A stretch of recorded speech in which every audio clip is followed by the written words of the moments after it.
तर आज आपण कोबीची भाजी बनवूया. सगळ्या भाज्या मिक्स घेतल्यात. वांगी, बटाटा, वाटाणा, हरभरा, पावटा, वालाच्या शेंगा हे सगळं मिक्स करून घेतले. आता त्याला मसाला घेतला. 2 कांदे, आलं, लसूण, खोबरं, धणे, गरम मसाला, शेंगदाणे आणि तीळ. आता आपण हे सगळं भाजून घेऊ. आपण कांदा सगळं भाजून घेतला. आता थोडा काळा होतोय. आता आपण धणे भाजून घेऊ.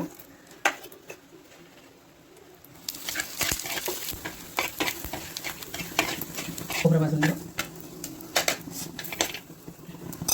अशा प्रकारे सगळा मसाला भाजून घ्यायचा.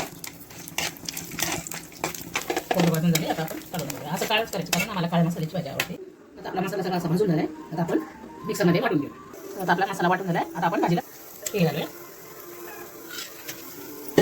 कढीपत्ता घालूया. आता आपण आधी खोबरं वाटलेलं घालूया.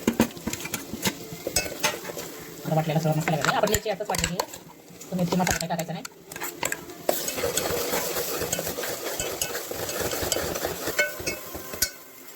हळद घालूया थोडी. बारीक कट करून घ्यायचा टोमॅटो.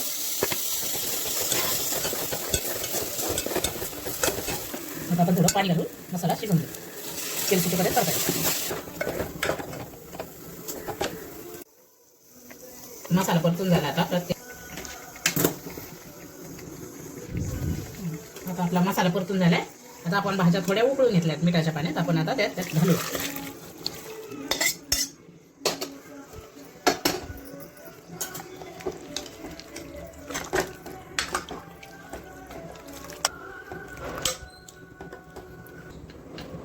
मीठ घालूया आणि आपल्या अंदाजाने भाजी करायची. आपल्याला जेवढी लागत तेवढी करायची. पाणी घालायचं.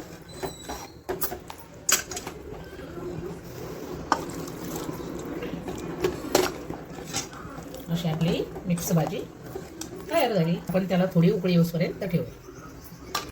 आता आपली अशा प्रकारे भाजी आणि भाकरी तयार झाली. तीळ लावून भाकरी आणि कोबीची भाजी, कांदा, लिंबू. मस्त मजेत खा. आवडले तर लाईक करा.